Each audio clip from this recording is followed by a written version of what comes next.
Hello friends, welcome back to GK prince academy. तो हम लोग डिस्कस कर रहे थे यूथ कंपटीशन टाइम्स के बुक का UP triple S C video के प्रैक्टिस सेट पेपर का, ठीक है। और इसमें जो है 15 सवाल पेपर दिया गया है, इसके बाद 8 प्रैक्टिस सेट दिया गया है। तो इसी के बारे में हम लोग देख रहे थे। तो इसका पहला वीडियो हो चुका है, ठीक है। और इसमें खासकर पोर्सन जो देख रहे थे वो जीएस का पोर्सन देख रहे थे, ठीक है। पहला पेपर का जीएस का हो चुका है ये। आज के हम देखेंगे सेकंड पेपर के जीएस के पेपर, जिसमें 50 क्वेश्चन होंगे, ठीक है। तो चलिए वीडियो को स्टार्ट करते हैं। और स्टार्ट करने से पहले अगर आप लोग चैनल पर नए हैं और अभी तक सब्सक्राइब नहीं किया है तो चैनल को सब्सक्राइब करें, साथ में अपने दोस्तों में ज़्यादा से ज़्यादा शेयर करें, ठीक है। और वीडियो पसंद आए तो लाइक करिएगा। देखिए, ये जो है समाज कल्याण पर्यवेक्षक सामान्य चयन परीक्षा का द्वितीय पाली का पेपर जो हुआ था 23/12/2018 को, तो ये पेपर वही है, ठीक है। इसमें हम जीएस के पोर्शन की बात करेंगे, तो जो कि 50 क्वेश्चन होंगे, तो सॉल्व करेंगे। चलिए स्टार्ट करते हैं। पहला क्वेश्चन अगर हम देखें तो इसमें दिया गया है कि कंप्यूटर में जो है पिंग कमांड का उपयोग क्या है, ठीक है। पिंग कमांड का उपयोग बताया जा रहा है, कंप्यूटर में क्या होगा, ये क्वेश्चन आया था। अब इसमें दिया गया है बिजली की आपूर्ति की जांच करने में। दूसरा है किसी निर्दिष्ट गंतव्य कंप्यूटर तक पहुंचने के लिए स्रोत कंप्यूटर की क्षमता का परीक्षण करने के लिए। तीसरा ऑप्शन इसमें दिया गया है कंप्यूटर हार्डवेयर में किसी प्रकार की गलती का परीक्षण करने के लिए। और नेटवर्क से संबंधित समस्याओं की जांच करने के लिए। ये 4 ऑप्शन दिए गए हैं। आंसर की बात करेंगे तो आंसर इसमें हो जाएगा बी पार्ट, ठीक है। पिंग कमांड क्या उपयोगिता क्या है, तो किसी निर्दिष्ट गंतव्य कंप्यूटर तक पहुंचने के लिए स्रोत कंप्यूटर की क्षमता का परीक्षण करने के लिए पिंग कमांड का उपयोग करते हैं, ठीक है। आंसर आपका इसमें बी पार्ट हो जाएगा। अब इसमें देखें तो पिंग जो होता है एक कंप्यूटर नेटवर्क सॉफ्टवेयर होता है, और जो यह पता लगाता है कि कोई कंप्यूटर किसी इंटरनेट प्रोटोकॉल तक पहुंच पा रहा है या नहीं, ठीक है। इसके लिए होस्ट एक संदेश भेजता है और ये जो है देखता है कि कितने समय बाद संदेश पुनः मिल रहा है। तो ये पिंग का कार्य होता है। तो आंसर आपका बी हो जाएगा। अगला क्वेश्चन देखते हैं। तो इनमें से किस इनपुट डिवाइस का उपयोग व्यापक रूप से योग्यता परीक्षण जैसे परीक्षणों में किया जा रहा है, इसका आंसर क्या हो जाएगा। इसके आंसर की बात करेंगे तो इसका आंसर हो जाएगा बी पार्ट, ठीक है। ऑप्टिकल मार्क रिकॉग्नाइजेशन जो ये होता है, ये क्या होता है, ये इनपुट डिवाइस होता है। इसका उपयोग जो व्यापक रूप में योग्यता परीक्षण जैसे परीक्षणों में करते हैं। तो आंसर बी पार्ट हो जाएगा, ठीक है। ऑप्टिकल मार्क पहचान एक इनपुट डिवाइस होता है। इसका इस्तेमाल उन जानकारियों को लेने के लिए किया जाता है जिन्हें हम किसी मार्क या निशान के द्वारा पेज पर डालते हैं। अगला क्वेश्चन कंप्यूटर से ही था। प्रिंट के दौरान गैर प्रभाव वाले प्रिंटर पेपर को स्पर्श नहीं करते हैं। वह कागज़ पर जो है प्रतीकों को छापने के लिए रासायनिक, गर्मी या विद्युत संकेतों का उपयोग करते हैं। इनमें से कौन सा गैर प्रभाव प्रिंटर नहीं है, ये बताना, ठीक है। डॉट मैट्रिक्स, थर्मल, डेस्कजेट या फिर लेजर। ये प्रिंटर के नाम है, इनमें से बताना कि कौन सा वो प्रिंटर है जो गैर प्रभाव प्रिंटर नहीं है। आंसर की बात करेंगे तो आंसर इसका हो जाएगा ए पार्ट। डॉट मैट्रिक्स जो होता है वो गैर प्रभाव प्रिंटर नहीं होता, बाकी सारे गैर प्रभाव प्रिंटर होते हैं। देख लेते हैं इसका एक्सप्लेन। तो डॉट मैट्रिक्स एक इम्पैक्ट प्रिंटर होता है, अतः यह प्रिंटिंग करते समय बहुत शोर करता है, ठीक है। इस प्रिंटर के प्रिंट हेड में अनेक पिनों का एक मैट्रिक्स होता है और प्रत्येक पिन के रिबन और कागज़ पर स्पर्श से एक डॉट छपता है। अनेक डॉट मिलकर एक कैरेक्टर बनाते हैं, ठीक है। तो इस तरीके से इसमें डॉट मैट्रिक्स में कार्य होता है, ठीक है। डेली व्हील प्रिंटर है, line printer, chain printer, drum आदि इम्पैक्ट प्रिंटर के उदाहरण हैं। अगला क्वेश्चन देखते हैं। तो निम्न में से कौन सा उपकरण किसी छवि को डिजिटलीकृत करके टेलीफोन लाइन के माध्यम से चित्र और टेक्स्ट को भेजता या प्राप्त करता है। इसमें से कौन सा उपकरण है जो किसी छवि यानी किसी पिक्चर को डिजिटलीकृत करके टेलीफोन लाइन के माध्यम से चित्र और टेक्स्ट को भेजता अथवा प्राप्त करता है। तो वो कौन सा उपकरण हो जाएगा, तो उस उपकरण का नाम है फैक्स मशीन, ठीक है। आंसर क्या हो जाएगा इसमें, बी पार्ट हो जाएगा फैक्स मशीन। फैक्स मशीन एक ऐसा उपकरण होता है जिसका इस्तेमाल डॉक्यूमेंट्स को चित्रण रूप में भेजने के लिए करते हैं, और इसमें टेलीफोन लाइन के माध्यम से चित्र और टेक्स्ट को भेजा जाता है, ठीक है। तो आंसर इसका फैक्स मशीन हो जाएगा।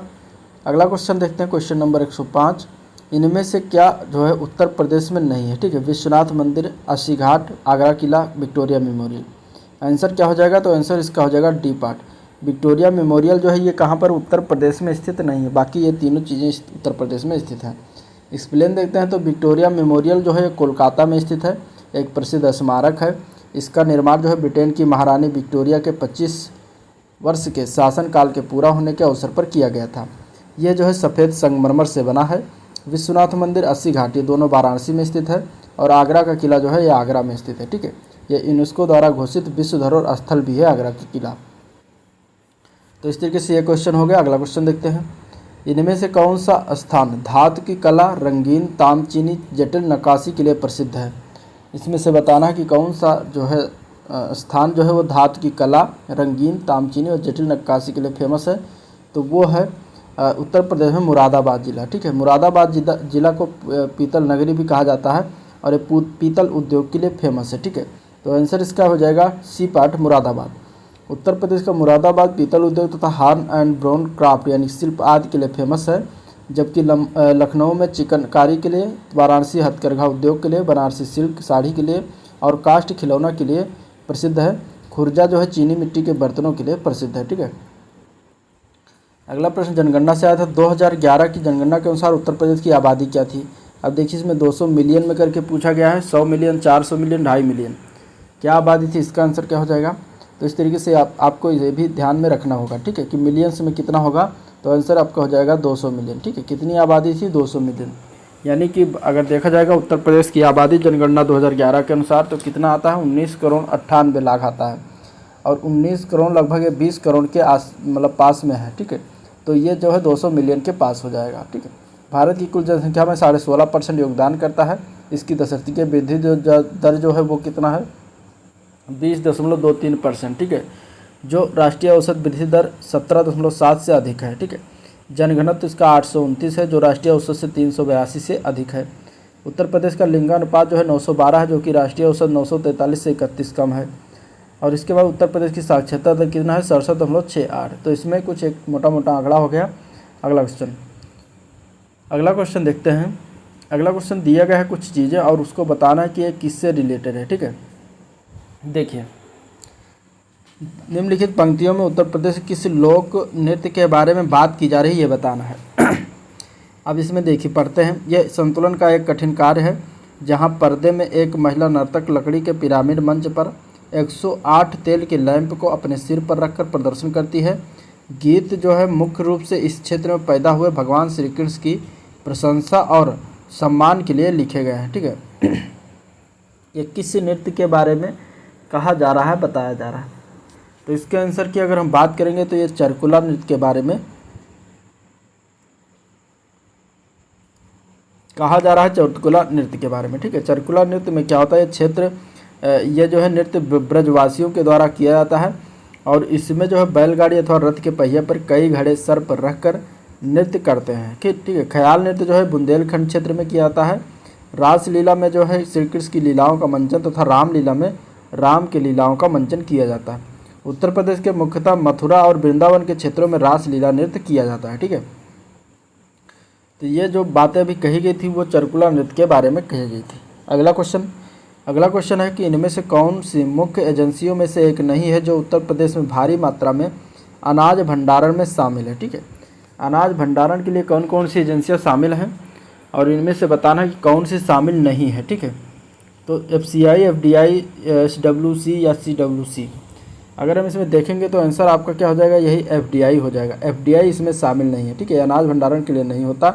इसका फुल फॉर्म है फॉरेन डायरेक्ट इन्वेस्टमेंट, ठीक है, FDI का फुल फॉर्म। तो ये जो है अगर आप देखेंगे इसका एक्सप्लेन, तो किसी एक देश की कंपनी के द्वारा दूसरे देश में प्रत्यक्ष निवेश जो करते हैं उसे प्रत्यक्ष विदेशी निवेश यानी कि FDI कहते हैं, ठीक है। इसका संबंध अनाज भंडारण से नहीं होता। जबकि भारतीय खाद्य निगम यानी कि FCI, केंद्रीय भंडारण निगम यानी कि CWC, राज्य भंडारण निगम यानी कि SWC, ये अनाज भंडारण के लिए उत्तरदायी होता है। अगला प्रश्न देखते हैं।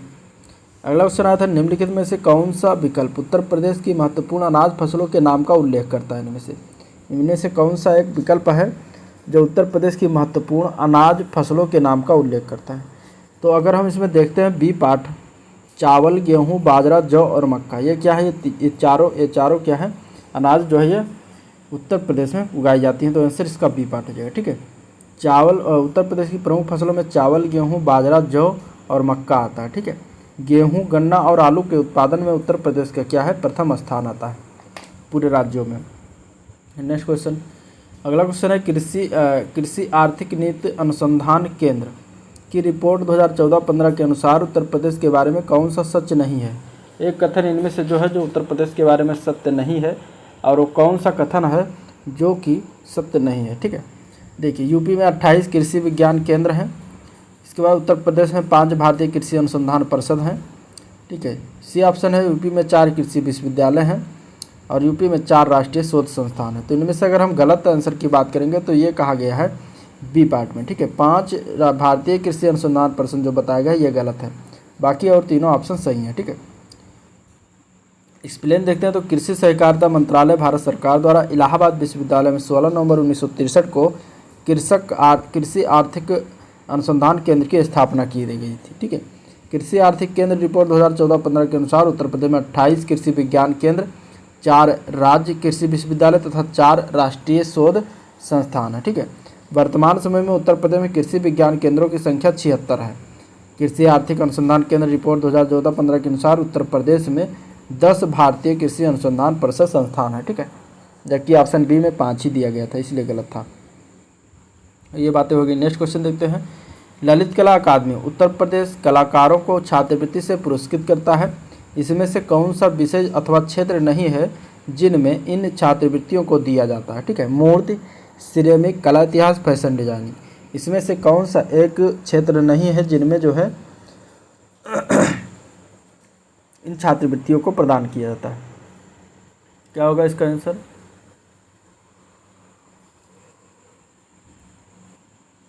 आंसर की बात करेंगे तो डी पार्ट हो जाएगा, फैशन डिजाइनिंग। ठीक है, उत्तर प्रदेश राज्य कला अकादमी की स्थापना 1962 में संस्कृत विभाग की पूर्णतः वित्त पोषित स्वायत्त शासी इकाई के रूप में हुआ था। यह लखनऊ में स्थित है। यह कलाकारों को मूर्ति सिरेमिक कला इतिहास में छात्रवृत्ति प्रदान कर प्रोत्साहन देती है, अतः फैशन डिजाइनिंग में जो है छात्रवृत्ति प्रदान नहीं किया जाता। ठीक है, नेक्स्ट क्वेश्चन है। उत्तर प्रदेश में नहरों के माध्यम से सतह के पानी की बेहतर आपूर्ति प्रदान करने के लिए इनमें से कौन सा प्रमुख सिंचाई बहुउद्देशीय परियोजनाओं में से एक नहीं है। अब ऑप्शन देखते हैं। वर्षाजनक, शारदा सहायक, रामगंगा गंडक परियोजना। इसमें से अगर ऑप्शन की बात करेंगे तो ए ऑप्शन जो है ए पार्ट ये गलत है। ठीक है, वर्षाजनक नहीं होता। उत्तर प्रदेश में सिंचाई के लिए जो है नहरों को बहुउद्देशीय परियोजना के रूप में विकसित किया गया है। इस उद्देश्य से 1973-74 में प्रदेश में 3 समादेश विकास परियोजनाओं यथा शारदा सहायक, रामगंगा व गंडक को जो है शुरू किया गया। शारदा नहर प्रदेश की सबसे बड़ी नहर प्रणाली है। ठीक है, नेक्स्ट क्वेश्चन है। चंद्रगुप्त मौर्य के इस प्रसिद्ध राजनीतिक सलाहकार को निम्नलिखित नामों से जाना जाता था और इसके अलावा कौन सा एक नाम है इन चारों में से जो उनके नाम नहीं है, बाकी तीनों एक ग्रुप के नाम है। ठीक है, तो इनमें अगर हम ऑप्शन देखते हैं डी पार्ट समुद्रगुप्त, तो समुद्रगुप्त जो है इनका नाम चाणक्य का नहीं, चाणक्य, विष्णुगुप्त, कौटिल्य तीनों एक ही आदमी। तो आंसर डी पार्ट हो जाएगा। कौटिल्य को भारतीय राजनीतिक विचारों का जो है जनक माना जाता है। इनके अन्य नाम विष्णुगुप्त और चाणक्य है। ठीक है, इन्होंने विश्व प्रसिद्ध पुस्तक अर्थशास्त्र की रचना की है। मौर्य वंश की स्थापना में चाणक्य का महत्वपूर्ण योगदान है, जबकि समुद्रगुप्त जो है गुप्त साम्राज्य का महान सम्राट था और इसे भारत का नेपोलियन भी कहा जाता है। ठीक है, अगला क्वेश्चन देखते हैं। अगला क्वेश्चन बौद्ध धर्म से संबंधित है। बौद्ध धर्म जो है मैंने पूरा जो है ये करवाया है एक वीडियो में, जो कि लगभग 15 मिनट का वीडियो बना हुआ है, तो आप लोग उसको भी जाकर देखिएगा। इसका लिंक मैं डिस्क्रिप्शन बॉक्स में दे दूंगा, आप लोग वहाँ से भी देख सकते हैं बौद्ध धर्म को। ठीक है, एक ही 15 मिनट के वीडियो में सारा कंप्लीट है। जो क्वेश्चन देखते हैं। पाली में जो है बौद्ध ग्रंथों को आमतौर पर त्रिपिटक यानी कि थ्रीफोल्ड बास्केट कहा जाता है। इनमें से कौन त्रिपिटकों में से नहीं है? ठीक है, अभिधम्म पिटक, सुत्त पिटक, उपासका पिटक और विनय पिटक। तो अगर हम आंसर की बात करेंगे तो आंसर इसका हो जाएगा सी पार्ट, उपासका पिटक नहीं होता। बाकी तीनों पिटकों में कौन कौन है? सुत्त पिटक, अभिधम्म पिटक और विनय पिटक आता है। ठीक है, अब अगर हम इसके एक्सप्लेन की बात करेंगे तो बुद्ध ने कोई पुस्तक नहीं लिखी थी, इनके उपदेश मौखिक ही होते थे। ठीक है, बुद्ध की मृत्यु के बाद उनके शिष्यों ने बुद्ध के उपदेशों का संग्रह जो है त्रिपिटक में किया है और इनकी रचना जो है पाली भाषा में की गई है। त्रिपिटक में सुत्त पिटक जो है इसमें धर्म संबंधी बातों की चर्चा की गई है। अभिधम्म पिटक में दार्शनिक विचारों का संकलन है और विनय पिटक में जो है नीति संबंधी बातों का उल्लेख किया गया है। अगला क्वेश्चन है 10वें या आखिरी सिख गुरु कौन थे? इनका नाम बताना था। तो 10वें या आखिरी सिख गुरु जो थे उनका नाम था गुरु गोविंद सिंह। ठीक है, आंसर आपका डी पार्ट हो जाएगा, गुरु गोविंद सिंह। अब इसमें देखेंगे कि तो सिख धर्म में 10 गुरु हुए हैं। कितने गुरु हैं? 10 गुरु हुए हैं, जिनके नाम निम्नवत हैं। पहले जो थे वो थे गुरु नानक देव, दूसरे गुरु अंगद थे, तीसरे जो है गुरु रामदास हैं, चौथे हैं गुरु रामदास, ठीक है। इसके बाद तीसरे गुरु अमरदास हैं, चौथे गुरु रामदास हैं, पाँचवें जो है गुरु अर्जुन देव हैं, छठवें गुरु हरगोविंद सिंह हैं, सातवें गुरु हरराय हैं, आठवें गुरु हरकिशन हैं, नवें गुरु तेग बहादुर हैं और 10वें कौन है? गुरु गोविंद सिंह, ठीक है। सिख धर्म के आखिरी गुरु गुरु गोविंद सिंह थे। इन्होंने 1799 में खालसा पंथ की स्थापना भी की थी। तो ये बातें हो गई। अगला क्वेश्चन देखते हैं। अगला क्वेश्चन कुछ जानकारी दी गई है, उससे राजवंश की पहचान करना है हमें, ठीक है। तो पढ़ते हैं इस चीज़ को। पुष्यमित्र ने इस वंश की स्थापना की थी, ठीक है। अब पुष्यमित्र ने किस वंश की स्थापना की थी, सबसे पहले तो ये जानना है। और उनके प्रभुत्व दक्षिण में नर्मदा नदी तक फैले थे और पाटलिपुत्र, अयोध्या, विदिशा के शहर शामिल थे। उन्होंने 2 अश्वमेघ बलिदान किए। उन्होंने बैक्ट्रियन राजा डेमेट्रियस को भी हराया, ठीक है। राजवंश का 5वां राजा जो था वो भागभद्र था। पतंजलि के गौरव ग्रंथ महाभाष्य इस समय के दौरान जो है लिखे गए थे। अब ये किस वंश की बात कर रहा है ये बताना है।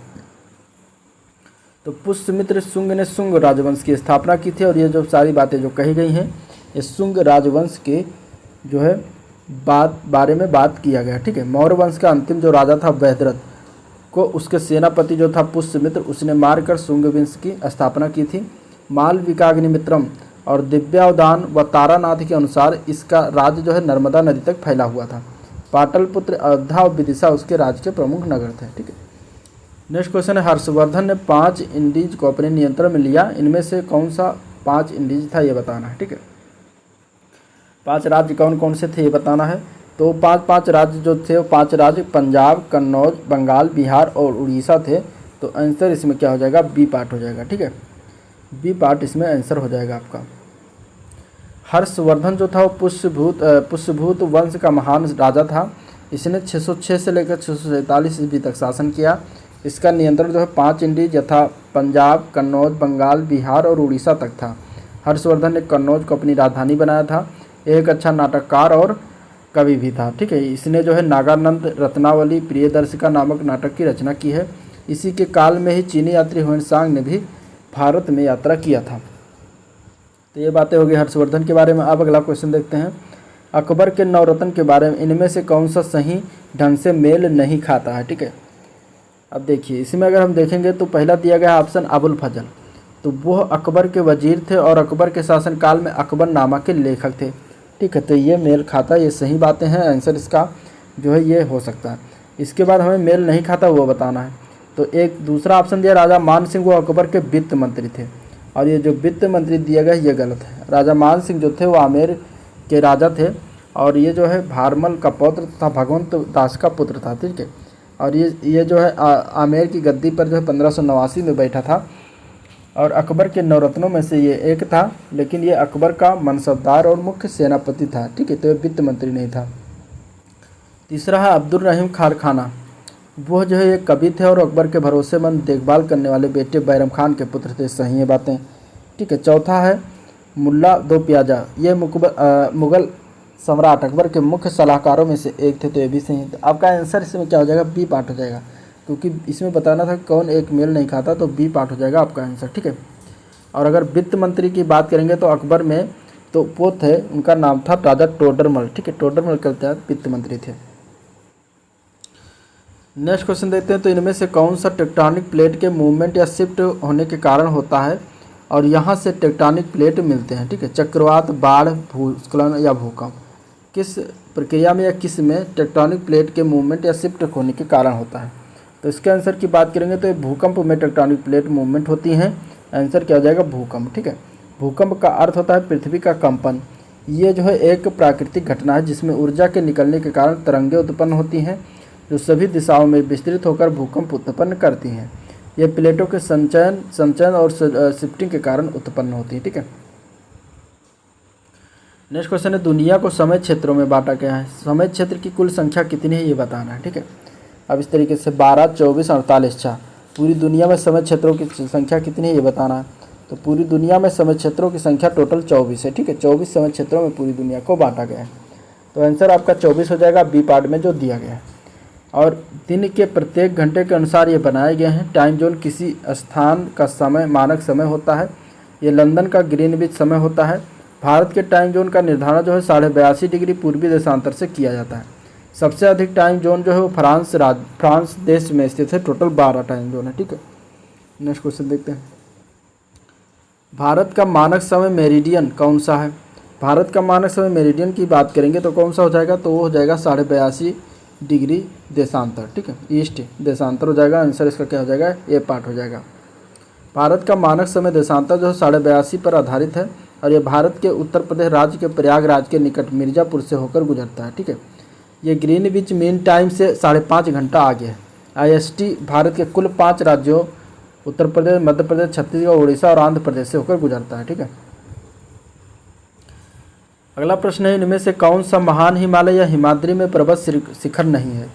ठीक है, कौन सा हिमालय जो है वो पर्वत शिखर जो है वो महान हिमालय या हिमाद्री में जो है पर्वत शिखर नहीं है, बताना है।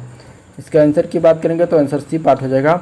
माउंट नाग टिब्बा जो है ये महान हिमालय या हिमाद्री में पर्वत शिखर नहीं है। ठीक है, बाकी mount Kanchenjunga, mount Makalu, mount Nanda Devi, ये तीनों जो है महान हिमालय के पर्वत शिखर हैं।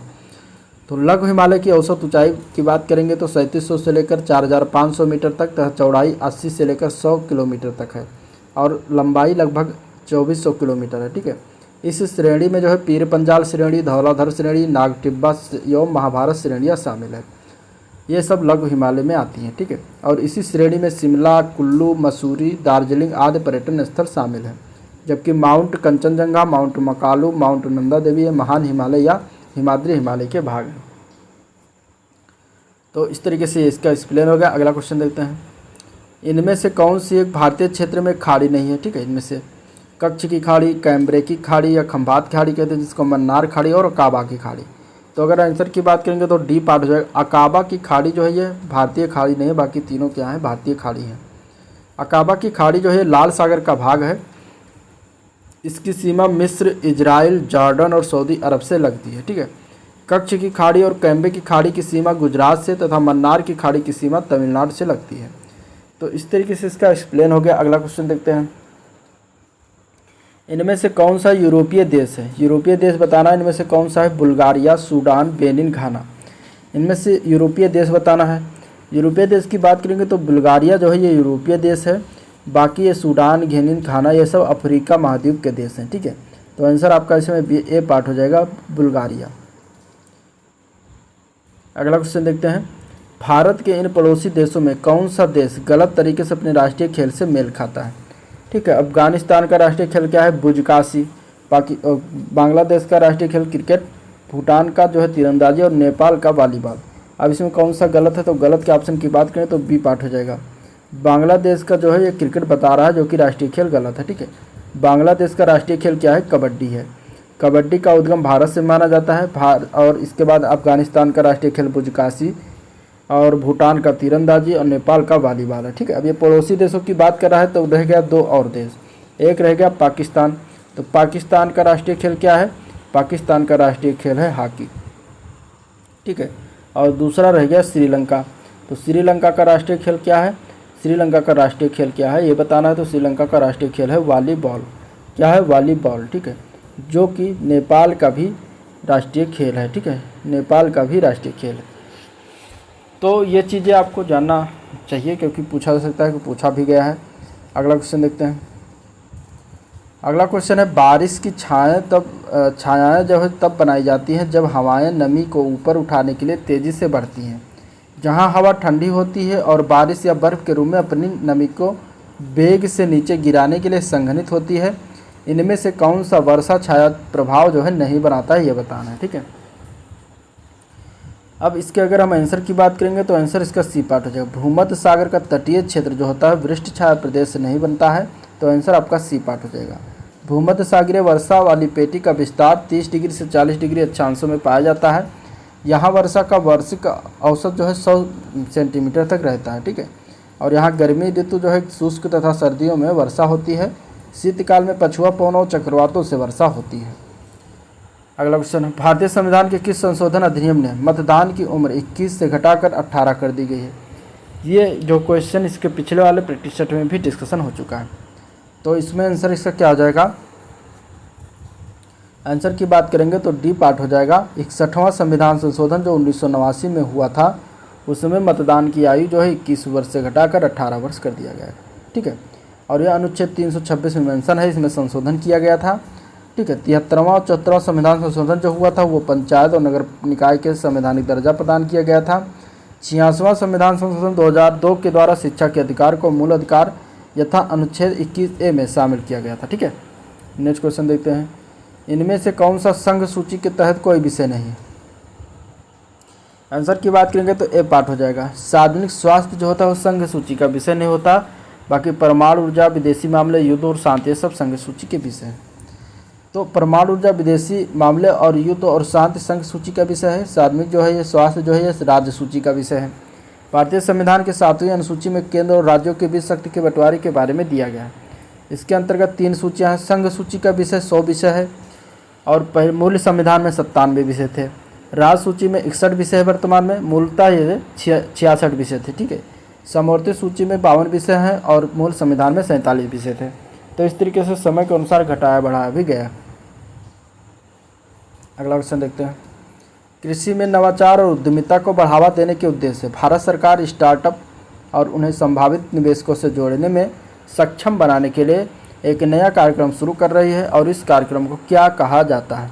ठीक है, इसका आंसर क्या हो जाएगा, इसका आंसर की बात करेंगे तो हो जाएगा बी पार्ट, एग्री उड़ान कहते हैं। इस कार्यक्रम को क्या कहते हैं, एग्री उड़ान। ठीक है, एग्री उड़ान कार्यक्रम किसानों के बिजनेस स्किल्स से लैस करने और खेतीबाड़ी के नए प्रयोग तथा स्टार्टअप्स को बढ़ावा देने के उद्देश्य से शुरुआत किया गया है। इसमें स्मार्ट खेती, innovative food technology, supply chain technology, fisheries, पशुपालन आदि को बढ़ावा दिया जाएगा।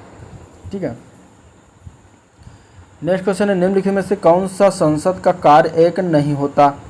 नहीं कौन सा होता है तो देखिए पहला ऑप्शन दिया गया, संसद जो है विधायी यानी कि कानून बनाने और वित्तीय कार्य करती है यानी कि धन बिल, बजटीय कार्य आदि।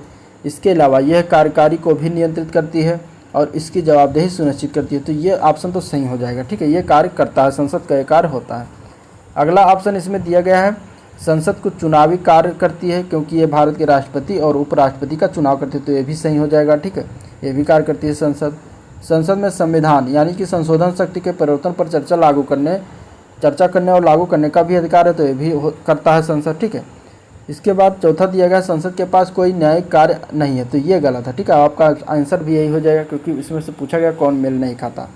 राष्ट्रपति, उपराष्ट्रपति, सुप्रीम कोर्ट, उच्च न्यायालय के न्यायाधीशों को हटाने के लिए मंत्रियों की परिषद जिम्मेदार है, तो ये आपका नहीं हो जाएगा। संसद के पास न्यायिक शक्तियाँ भी हैं। ठीक है, ये राष्ट्रपति, उपराष्ट्रपति, उच्चतम तथा उच्च न्यायालय के न्यायाधीशों को हटाने की शक्ति रखता है। संसद राष्ट्रपति तथा उच्च एवं उच्चतम न्यायालय के न्यायाधीशों को हटाने के लिए महाभियोग पारित करता है। उनके खिलाफ प्रस्ताव लाने के लिए कम से कम सदन के 1/4 सदस्यों का हस्ताक्षर होना चाहिए तथा उस सदन के 2/3 सदस्यों के द्वारा संकल्प पारित किया जाना चाहिए। ठीक है, तो ये चीज़ें हो गई। नेक्स्ट क्वेश्चन देखते हैं, कलकत्ता में भारतीय सांख्यिकी संस्थान की स्थापना किसके द्वारा किया गया था। तो इसका राइट आंसर हो जाएगा पीसी महालनोबिस। पीसी महालनोबिस ने भारतीय सांख्यिकी संस्थान की स्थापना कोलकाता में किया था। ठीक है, कब किया था तो 17 दिसंबर 1931 को कोलकाता में पीसी महालनोबिस के द्वारा स्थापित किया गया।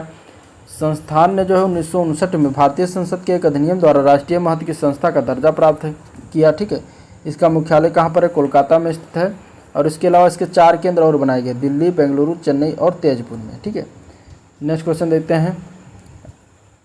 अगला क्वेश्चन है, प्राथमिक क्षेत्र में श्रमिक एवं एक वर्ष में ज़्यादातर समय बेरोजगार रहते हैं, इसलिए यदि इनमें से कुछ श्रमिक प्राथमिक क्षेत्र में अन्य क्षेत्रों में स्थानांतरित किए जाते हैं तो कुछ प्राथमिक उत्पादन में कोई बदलाव नहीं होगा।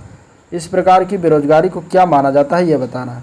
तो इस प्रकार की बेरोजगारी को कहा जाता है अंतर्निहित बेरोजगारी। क्या कहा जाता है, अंतर्निहित बेरोजगारी। तो आंसर आपका इसमें बी पार्ट हो जाएगा। ठीक है, अंतर्निहित बेरोजगारी को छिपी हुई बेरोजगारी भी कहा जाता है। ठीक है, ये भी याद रखिए, कभी कभी छिपी हुई बेरोजगारी पूछ लेता है तो ये प्राथमिक सेक्टर में ज़्यादा होता है। और इस तरह की बेरोजगारी में किसी क्षेत्र में आवश्यकता से अधिक लोग कार्यरत रहते हैं, लेकिन इससे उत्पादन में क्या होता है, वृद्धि नहीं होती। नेक्स्ट क्वेश्चन, इनमें से कौन सा महात्मा गांधी का आर्थिक विचार नहीं है।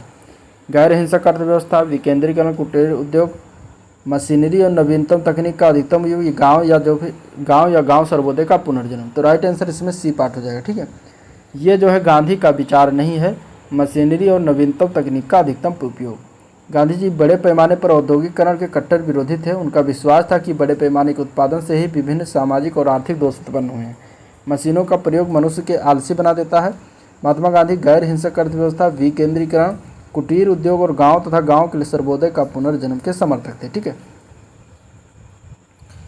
नेक्स्ट क्वेश्चन है 7 मिशन कार्यक्रम का उद्देश्य लक्षित मील का पत्थर हासिल करने के लिए शहरों को निधि देना है और इस कार्यक्रम के अलावा सभी विकल्प शामिल है। कौन से कार्यक्रम के अलावा सभी विकल्प शामिल हैं इनमें से? तो इनमें से अगर हम बात करेंगे तो अंतरिक्ष साहसिक राष्ट्रीय मिशन ये नहीं शामिल है, बाकी और सभी विषय जो है शामिल हैं। ठीक है, सभी विषयों में अगर हम देखेंगे तो इसमें जो है एक्सप्लेन देखते हैं, समझ में आएगा। 7 मिशन कार्यक्रम का उद्देश्य लक्षित मील का पत्थर हासिल करने के लिए शहरों को निधि देना है। इसमें 100 स्मार्ट और शहरी परिवर्तन के लिए अटल मिशन, हृदय, राष्ट्रीय विरासत शहर विकास और उन्नत योजना शामिल किया गया। ठीक है, इसमें अंतरिक्ष साहसिक पर राष्ट्रीय मिशन शामिल नहीं किया गया। अगला प्रश्न देखते हैं। अगला क्वेश्चन है कि यथा 2018 राज्यसभा के अध्यक्ष कौन है? तो देखिए राज्यसभा के अध्यक्ष कौन होता है? तो भारत का उपराष्ट्रपति होता है। तो 2018 में भारत के उपराष्ट्रपति थे एम वेंकैया नायडू। तो आंसर आपका 2018 के अनुसार ए हो जाएगा। लेकिन अब जो है उपराष्ट्रपति बदल गए हैं। उपराष्ट्रपति भारत के वर्तमान में है जगदीप धनखड़। तो अब अगर पूछा जाएगा राज्यसभा के जो है अध्यक्ष कौन है, तो वो हो जाएंगे जगदीप धनखड़। ठीक है, धनखड़। राज्यसभा संसद का उच्च सदन होता है। यह एक स्थायी सदन है। इसके 1/3 सदस्य जो होते हैं वो प्रति 2 वर्ष पर सेवानिवृत्त हो जाते हैं। उपराष्ट्रपति राज्यसभा का पदेन सभापति होता है और इस समय जो है वर्तमान सभापति कौन हो जाएंगे? जगदीप धनखड़।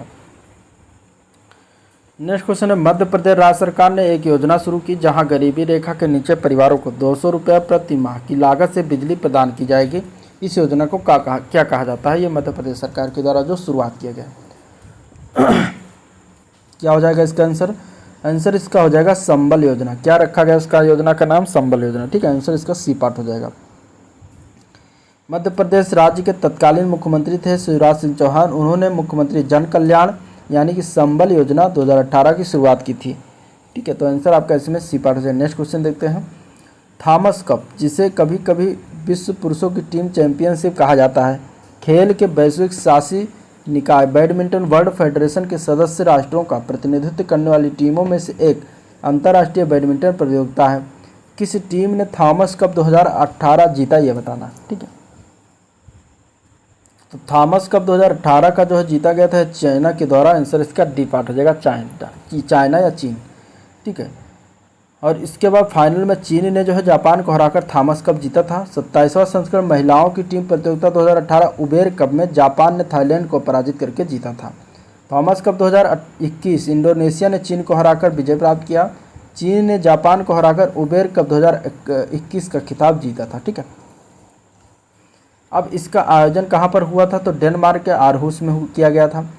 ठीक है, इसके बाद 2022 का भी थॉमस कप का रिजल्ट आ गया। तो ये 2022 का विजेता कौन है? भारत। भारत जो है ये फर्स्ट टाइम बना है, इसलिए इम्पॉर्टेंट भी है। फर्स्ट टाइम भारत जो है थॉमस कप विजेता बना है, इसलिए इम्पॉर्टेंट है। भारत ने किसको हराकर ये जो है थॉमस कप जीता है 2022 का? तो इंडोनेशिया को हराकर 2022 का क्या जीता है? थॉमस कप जीता है। तो ये आपको ज़रूर याद रखना चाहिए। नेक्स्ट क्वेश्चन देखते हैं। अगला क्वेश्चन में कुछ महत्वपूर्ण घटनाएं दिया गया, उनसे संबंधित जो है कुछ दिवस दिया गया है। तो देखते हैं कौन इनमें से सही मिलान नहीं है, ये बताना है। ठीक है, विश्व रेड क्रॉस दिवस 8 मार्च, विश्व गोवा क्रांति दिवस 18 जून, बाल श्रम के खिलाफ विश्व दिवस जो है 12 जून, और संयुक्त राष्ट्र द्वारा पहला विश्व साइकिल दिवस ये कब? 3 जून को मनाया गया। आंसर की बात करेंगे तो ए पार्ट जो है ये मेल सही रूप से नहीं खाता है, तो आपका आंसर जो है ए पार्ट ही हो जाएगा। विश्व रेड क्रॉस दिवस जो मनाया जाता है ये 8 मई को मनाया जाता है, न कि 8 मार्च को। ठीक है, और यह जो दिवस रेड क्रॉस के संस्थापक और शांति के लिए पहले नोबेल पुरस्कार विजेता हेनरी ड्यूनेंट के जन्म दिवस 8 मई 1828 के उपलक्ष्य में मनाया जाता है। रेड क्रॉस एक गैर लाभकारी संगठन है जिसकी स्थापना 1863 में हुआ था। और इसका क्या है जो मुख्यालय कहाँ पर है? मुख्यालय इसका स्विट्जरलैंड जिनेवा में स्थित है। ठीक है, नेक्स्ट क्वेश्चन है दी गई जानकारी के अनुसार जो है मिशन की पहचान करना है। केंद्रीय बजट 2018 में वित्त मंत्री अरुण जेटली ने जनजातीय समुदाय के बच्चों को शिक्षित करने के लिए किस योजना की घोषणा की है? तो जनजातीय समुदाय को बच्चों को विकसित करने के लिए एकलव्य मॉडल आवासीय स्कूल की घोषणा किया गया है। तो आंसर सी पार्ट हो जाएगा। ठीक है, तो ये करंट अफेयर से संबंधित था। नेक्स्ट क्वेश्चन है, भारत दुनिया में सबसे बड़ा फल उत्पादक है, कौन से स्थान पर है फल उत्पादक में भारत जो है? तो सबसे बड़ा फल उत्पादक अगर देखा जाएगा तो भारत की बात करेंगे तो भारत जो है दूसरे स्थान पर आता है, ठीक है। प्रथम स्थान पर चीन, तीसरे स्थान पर अमेरिका आता है। अगला क्वेश्चन, कब भारत सरकार ने किसानों को 2020 तक यूरिया सब्सिडी दी है? तो ये 2018 तक दिया गया, आंसर इसका डी पार्ट हो जाएगा, ठीक है। और 2020 तक बढ़ा दिया गया। मंत्रिमंडल के आर्थिक मामलों की समिति ने कुल 1,64,935 करोड़ रुपए के अनुमानित व्यय को 2019-20 तक जारी रखने की मंजूरी प्रदान की। नेक्स्ट क्वेश्चन है, ई रकम कंपनी जो है भारत सरकार की एक पहल धातु scrap trade off corporation limited और CRWC की संयुक्त पहल के रूप में कार्य करेगी। CRWC का फुल फॉर्म बताना क्या होगा? तो CRWC का फुल फॉर्म होता है central rail side warehouse company limited. Answer आपका क्या हो जाएगा? ए पार्ट हो जाएगा, ठीक है। Central rail side warehouse company limited की स्थापना 2007 में किया गया था। इसका करार केंद्रीय भंडारण निगम के साथ है। इसका उद्देश्य रेलवे से पट्टे पर ली गई अधिग्रहित भूमि पर rail side warehousing complex, terminals, models, multi modal logistic हबों की योजना बनाना, विकसित करना तथा प्रचालित करना है, ठीक है। अगला क्वेश्चन देखते हैं, ICAR रैंकिंग 2016-17 के अनुसार भारत में कृषि विश्वविद्यालय की सूची में इनमें से कौन सा शीर्ष स्थान पर है कृषि संस्थान, ये बताना है, ठीक है। तो अगर हम इसके आंसर की बात करेंगे तो आंसर इसका राइट हो जाएगा ए पार्ट, ठीक है।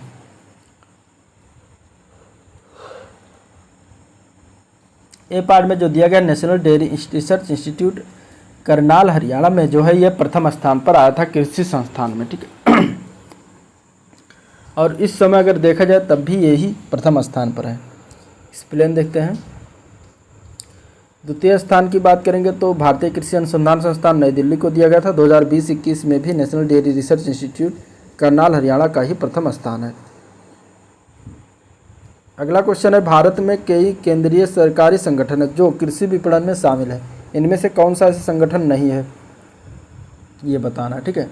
भारत का कपास निगम, भारतीय खाद्य निगम, कृषि और कीमतों पर लागत कृषि और कीमतों का आयोग और भारत की कृषि निगम। तो आंसर आपका डी पार्ट हो जाएगा, ये जो है शामिल नहीं है।